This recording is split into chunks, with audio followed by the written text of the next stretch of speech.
अधिक मास म्हणजे काय? अधिक मास हा हिंदू धर्मातील अत्यंत पवित्र आणि शुभ मानला जाणारा महिना आहे. याला पुरुषोत्तम मास असेही म्हटले जाते. हा महिना साधारणपणे दर 3 वर्षांनी एकदा येतो. हिंदू पंचांग चंद्राच्या गतीनुसार चालते, तर सूर्याचे वर्ष थोडे मोठे असते. त्यामुळे चंद्र आणि सूर्य यांच्या वेळेत फरक पडतो. हा फरक भरून काढण्यासाठी एक अतिरिक्त महिना जोडला जातो. त्यालाच अधिक मास म्हणतात. एका वर्षात चंद्रमास आणि सौरवर्ष यांच्यात सुमारे 11 दिवसांचा फरक पडतो. हा फरक 3 वर्षांत जवळपास 1 महिन्या एवढा होतो. त्यामुळे पंचांग संतुलित ठेवण्यासाठी हा अतिरिक्त महिना जोडला जातो. अधिक मासाचे महत्त्व. अधिक मास हा भगवान विष्णूंना समर्पित मानला जातो. या महिन्यात केलेली पूजा, जप, दान, व्रत आणि सत्कर्म यांचे फळ अनेक पटींनी वाढते असे मानले जाते. त्यामुळे हा महिना भक्तीसाठी, आत्मशुद्धीसाठी आणि पुण्य कमावण्यासाठी अतिशय श्रेष्ठ समजला जातो.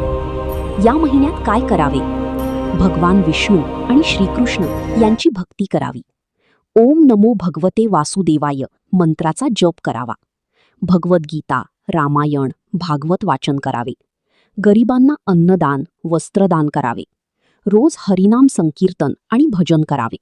शक्य असल्यास उपवास आणि नियम पाळावेत. काय टाळावे? परंपरेनुसार अधिक मासात काही शुभकार्य टाळले जातात, जसे विवाह, गृहप्रवेश, नवीन व्यवसाय सुरू करणे, मुंज किंवा मोठे शुभ समारंभ. कारण हा महिना सांसारिक कार्यांपेक्षा भक्ती आणि साधनेसाठी मानला जातो. पुराणांमध्ये सांगितले आहे की इतर महिन्यांनी या अतिरिक्त महिन्याला कमी लेखले. दुःखी होऊन तो महिना भगवान विष्णूंकडे गेला. तेव्हा भगवान विष्णूंनी त्याला स्वतःचे पुरुषोत्तम हे नाव दिले आणि सांगितले की जो भक्त या महिन्यात श्रद्धेने माझी भक्ती करेल त्याला विशेष पुण्य मिळेल. तेव्हापासून अधिक मासाला पुरुषोत्तम मास म्हणून मान मिळाला. अधिक मासाचा संदेश. अधिक मास आपल्याला सांगतो की जीवनात फक्त पैसा आणि संसारच महत्वाचा नाही, तर भक्ती, चांगले विचार, दया, सेवा आणि नामस्मरण यांनाही तितकेच महत्त्व आहे. हा महिना मन शुद्ध करण्याची आणि देवाजवळ जाण्याची सुंदर संधी आहे. अधिक मासाची सुंदर आणि हृदयस्पर्शी कथा. श्रीहरीच्या कृपेने बदलले एका गरीब कुटुंबाचे भाग्य.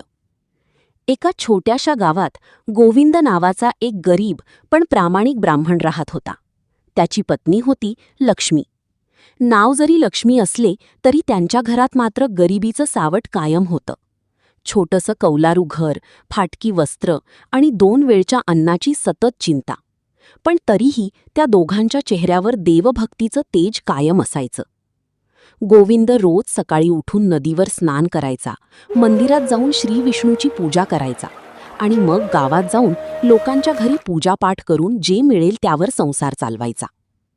एके दिवशी संध्याकाळी गोविंद थकून घरी आला. घरात अंधार होता. लक्ष्मी चुलीजवळ बसून डोळ्यात पाणी आणून काहीतरी विचार करत होती. गोविंद शांतपणे म्हणाला, "काय झालं लक्ष्मी? आज घरात इतकी शांतता का आहे?" लक्ष्मीने हळू आवाजात उत्तर दिलं, "घरात धान्याचा एक दाणाही उरलेला नाही. उद्या मुलांना काय खाऊ घालायचं?" हे ऐकून गोविंदाच्या डोळ्यात अश्रू आले, पण त्याने स्वतःला सावरलं. "काळजी करू नकोस, श्रीहरी आपल्याला कधीच उपाशी ठेवणार नाहीत." त्या रात्री सर्वजण उपाशीत झोपले. मध्यरात्र झाली. अचानक गोविंदाला स्वप्न पडलं. स्वप्नात त्याला तेजस्वी प्रकाश दिसला. त्या दिव्य प्रकाशातून भगवान श्री विष्णू प्रकट झाले. त्यांच्या चेहऱ्यावर अद्भुत तेज होतं. भगवान म्हणाले, "गोविंदा, दुःखी होऊ नकोस. लवकरच अधिक मास सुरू होणार आहे. हा माझा अत्यंत प्रिय महिना आहे.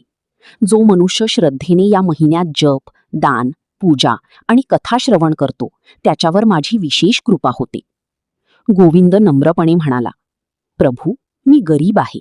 माझ्याकडे दान देण्यासाठी काहीच नाही." भगवान हसले, "दान हे पैशानेच होत नाही. प्रेमाने दिलेला एक घासही मला प्रिय असतो. तू श्रद्धेने अधिक मासाचं व्रत कर. रोज माझं नामस्मरण कर. तुझं जीवन बदलेल." इतकं बोलून भगवान अदृश्य झाले. सकाळी उठताच गोविंदाने लक्ष्मीला सगळं सांगितलं. लक्ष्मीच्या चेहऱ्यावर आशेचं हास्य उमटलं. दुसऱ्या दिवसापासून अधिक मास सुरू झाला. गोविंद आणि लक्ष्मी रोज पहाटे उठू लागले. नदीवर स्नान करून ते श्रीविष्णूच्या मंदिरात जायचे. घरात जरी अन्न कमी असलं तरी त्यांनी देवभक्ती कमी होऊ दिली नाही. गावातील काही लोक त्यांची थट्टा करायचे. स्वतःच्या घरात खायला नाही आणि हे अधिक मासाचं व्रत करत आहेत. पण गोविंद शांत राहायचा. तो फक्त एवढंच म्हणायचा, देवावर विश्वास ठेवणारा कधीच हरत नाही. अधिक मासाचे दिवस पुढे सरकत होते. एक दिवस दुपारी एक वृद्ध साधू त्यांच्या दारात आले. बाळांनो, खूप भूक लागलीये, काही खायला मिळेल का? घरात फक्त थोडंसं पीठ उरलं होतं. लक्ष्मी क्षणभर विचारात पडली. हेच शेवटचं अन्न आहे, हे दिलं तर उद्या आपण काय खाणार? पण लगेच तिला श्रीविष्णूचे शब्द आठवले. तिने प्रेमाने 2 भाकऱ्या बनवल्या आणि त्या साधूंना दिल्या. साधूंनी तृप्त होऊन भोजन केलं. जाताना त्यांनी आशीर्वाद दिला, तुमच्या घरात कधीच अन्नाची कमतरता भासणार नाही. त्या रात्री अचानक गावात प्रचंड वादळ आलं. विजांचा कडकडाट सुरू झाला. पाऊस कोसळू लागला. लोक घाबरून घरात बसले होते. इतक्यात गावच्या सरपंचाचा मुलगा नदीत पडल्याची बातमी आली. संपूर्ण गाव नदीकाठी धावलं. नदीला पूर आला होता. कोणीही पाण्यात उतरायला तयार नव्हतं. तेव्हा गोविंद पुढे आला. श्रीहरी माझ्यासोबत आहेत. तो नदीत उतरला. प्रचंड प्रवाहाशी झुंज देत त्याने त्या मुलाला वाचवलं. सगळं गाव थक्क झालं. सरपंचाने आनंदाने गोविंदाला मोठं बक्षीस देऊ केलं. पण गोविंद म्हणाला, मी काही मोबदल्यासाठी हे केलं नाही. हे सर्व श्रीहरीची कृपा आहे. सरपंच त्याच्या भक्तीने भारावून गेला. त्याने गोविंदाला गावातील मंदिराची सेवा दिली. आता गोविंदाला रोजचं मानधन मिळू लागलं. घरात सुख येऊ लागलं.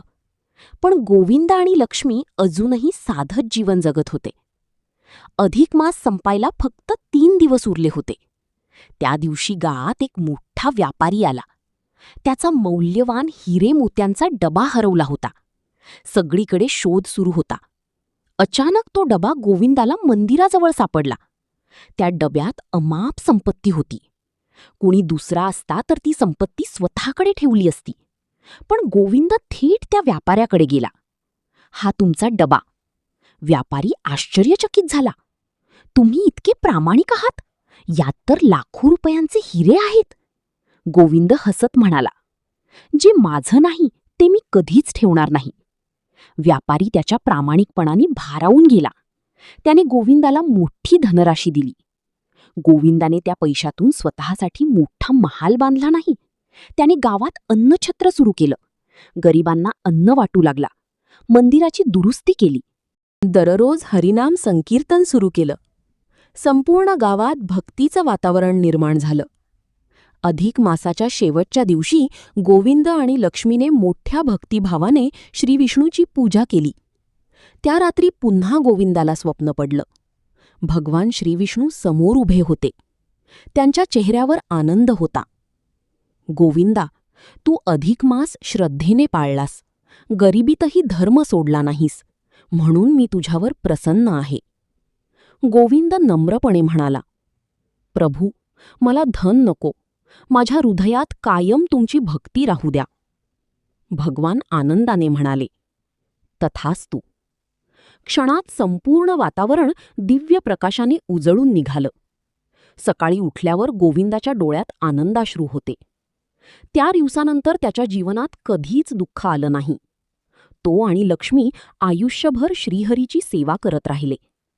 त्यांच्या घरातून रोज हरिनामाचा गजर ऐकू यायचा. गावातील लोक म्हणू लागले, अधिक मास हा खरोखरच भगवान विष्णूचा कृपामय महिना आहे. कथेचा संदेश: अधिक मास हा अत्यंत पवित्र आणि पुण्यदायी महिना मानला जातो. या महिन्यात केलेलं जप, दान, पूजा आणि कथाश्रवण अनेक पटींनी फळ देतं. श्रद्धा आणि प्रामाणिकपणा कधीच वाया जात नाही. देव भक्तांची परीक्षा घेतो, पण त्यांना कधीच सोडत नाही. गरिबीतही धर्म आणि भक्ती सोडू नये. श्री हरी विष्णू भगवान की जय. अधिक मास महिमा की जय.